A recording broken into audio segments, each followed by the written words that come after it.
L'OM suit le Lensois Facundo Medina, mais Lens serait trop gourmand pour l'instant. Il y a le dossier Aymeric Laporte également sur la table. Il veut venir jouer la Ligue des Champions à Marseille et il a résilié son contrat en Arabie Saoudite. On sait aussi désormais que l'OM aime le profil d'Angel Gomez, le milieu de terrain lillois.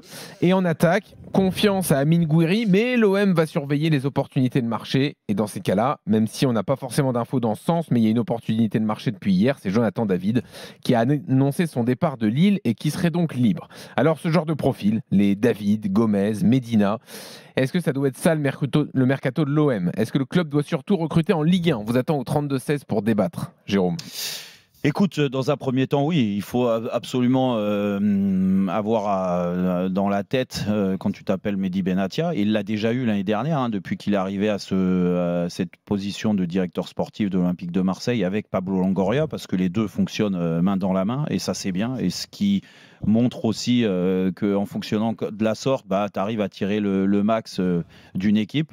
Ils ont rempli l'objectif qui était élevé, c'est-à-dire de qualifier l'OM en Ligue des Champions, c'est fait, donc c'est aussi leur mérite. Et leur mérite vient du recrutement, bien évidemment, et que les joueurs, des joueurs de Ligue 1 ont donné satisfaction quand ils sont arrivés à l'Olympique de Marseille, parce qu'ils découvrent un championnat qu'ils connaissent, même si la ferveur, et on est les premiers à le dire, et Dugas va pas me dire le contraire, quand tu joues à Marseille, c'est pas comme si tu jouais à Brest, à Rennes, à Lille ou dans d'autres clubs, donc il faut s'y mettre.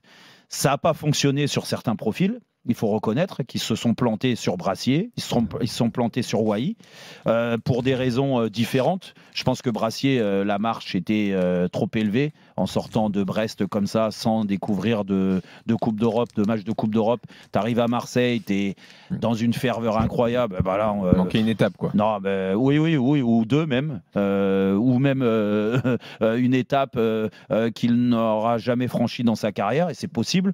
Wai, c'est différent. Wai, il y avait des matchs de Ligue des Champions derrière lui à Lens, même si c'était indécis, c'était une prise de risque parce que le transfert était élevé. Ils se sont plantés aussi dans l'état d'esprit, plus que je pense que dans la qualité technique de Wai, parce que je trouve que ce joueur-là a quand même des qualités, mais à Marseille, ça allait pas parce que l'état d'esprit n'allait pas avec ce que recherchent les gens d'un attaquant de l'Olympique de Marseille. Une fois que tu as dit ça, tu te dis qu'automatiquement, ils vont être tournés vers des joueurs, comme tu l'as dit, Medina, Jonathan David. Ça me paraît logique que ces joueurs-là soient une des priorités, entre guillemets, de l'Olympique de Marseille. Dans la personnalité, j'imagine aussi que Medina plaît beaucoup à Mehdi Benatia et à Pablo Longoria, voire à De Zerbi, parce que le côté Grinta, Amérique du Sud, je pense que, et puis même qualité du joueur, parce que lui aussi a fait des matchs de Ligue des Champions, donc il a su élever son niveau avec Lens. Tu t'imposes pas à Lens comme ça et tu t'en fais un élément très fort par hasard, donc ça veut dire qu'il a totalement les épaules, je pense, et le talent pour s'imposer à l'OM. Donc ça serait une bonne pioche, à mon avis, s'ils arrivent à l'attirer. Jonathan David, la qualité du joueur, pas de problème. Le buteur, il l'a montré plusieurs saisons à Lille, il est là, il fait tourner le compteur. Après, tu arrives dans un contexte à Marseille où on sait que les numéros 9, ils ont toujours eu beaucoup de mal. Même quand tu prends des numéros 9 qui ont beaucoup marqué, que ça soit en Ligue 1 ou que ça soit à l'étranger. Donc, ça, c'est la pièce, tu la jettes en l'air et tu te dis, est-ce que ça va marcher comme Gouiri, ça marche? Est-ce que ça va se planter comme Wai, ça s'est planté? Ça, je ne sais pas. Maintenant, c'est normal, et je finis là-dessus, que l'OM en fasse d'abord dans son recrutement une priorité, parce que je pense qu'ils ne peuvent pas attirer des joueurs étrangers à forte cote, parce que financièrement, c'est pas possible. Même si c'est la Ligue des Champions, le transfert, le salaire, prendre un joueur qui joue en Angleterre, que ce soit en Italie ou en Espagne ou en Allemagne, et qui marque beaucoup de buts quand tu es un attaquant, je pense que c'est irréalisable pour l'Olympique de Marseille. Donc se tourner vers la Ligue 1, ça coûte un petit peu moins cher et tant mieux. En plus, si c'est des joueurs libres, c'est encore mieux. Ou sinon, il faut tenter des coups de poker, mais ça, c'est des opportunités de marché, comme Rabiot. Libre, il n'avait pas signé, ils arrivent à lui retourner le cerveau, il marche. Laporte, peut-être en Arabie Saoudite, mais attention, parce que ces joueurs-là, même s'ils ont évolué à un très haut niveau et dans des très grands clubs et que le palmarès, il a tourné pour eux, quand tu arrives du championnat d'Arabie Saoudite, et on le dit très souvent, c'est pas un championnat majeur en Europe, ils ont du mal à se remettre dedans. Tu vois, on le voit avec Fofana à Rennes, par exemple. Tu vois, et il y en a d'autres. Hein. Donc, attention, méfiance, parce que là, tu peux aussi te faire attraper. C'est-à-dire que tu fais l'effort financièrement, mais le mec, il a du mal à s'adapter et à retrouver un niveau digne de ce nom. Parce que l'année prochaine, à Marseille, c'est la Ligue des Champions. Et c'est pas une Ligue des Champions pour finir dans les derniers. Je pense que l'objectif, ça sera de sortir en 16e de finale. Dugas, comment tu vois les choses sur le recrutement de cet été? Déjà, les 3 noms que j'entends, déjà, ça me plaît. Voilà, je trouve que c'est des bons joueurs. Voilà, en plus des joueurs d'expérience, des joueurs qui connaissent parfaitement la Ligue 1 et le haut niveau. Voilà, c'est des internationaux en puissance. Hein. David, international canadien, Gomez, international portugais aussi. Voilà, qui ont joué dans des grands clubs.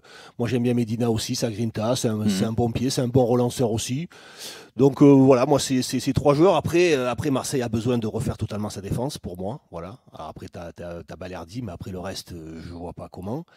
Donc il faut refaire totalement ta défense. Le milieu, ça me paraît assez bien fourni. Tu vas avoir en plus, à mon avis, tu vas récupérer Kondogbia qui va rejouer au milieu à nouveau si tu refais toute ta défense. Et c'est vrai, il faut suppléer Gouiri avec la Ligue des Champions. Tu vas pas faire toute la saison avec Gouiri, donc il faut prendre un attaquant. Ça, c'est aussi une bonne idée.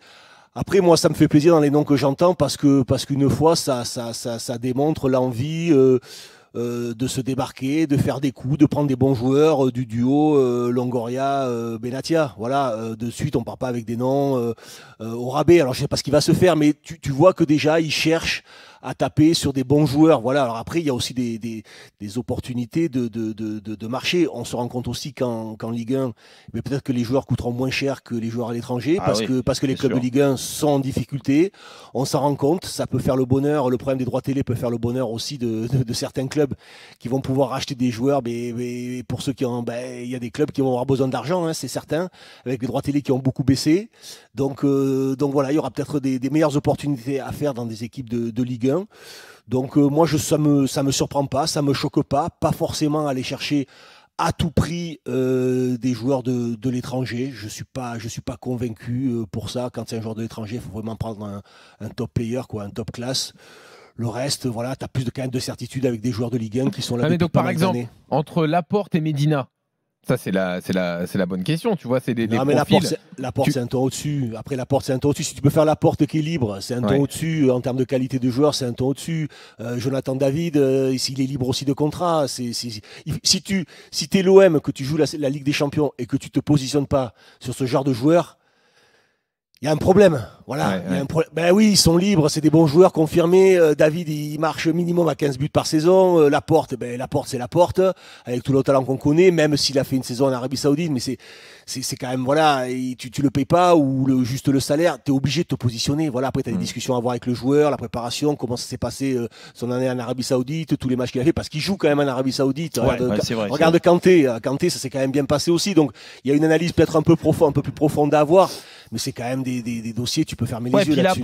La porte du gars, où là, tu as raison, et là, moi, j'ai moins de doutes. En effet, je parlais des joueurs en Arabie Saoudite qui ont été des grands joueurs, mais qui ont du mal à rebondir une fois qu'ils sortent d'Arabie Saoudite parce qu'ils se sont habitués à un certain contexte. Et c'est pas peut-être, parce que les échos qu'on a et que j'ai échangé avec des joueurs ou des membres du staff d'Arabie Saoudite, c'est que les mecs à l'entraînement, ils font pas grand chose.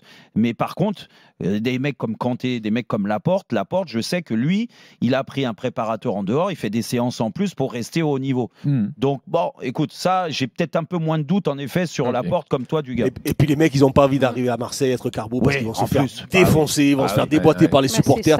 Voilà, tu viens pas en touriste à Marseille, c'est pas possible.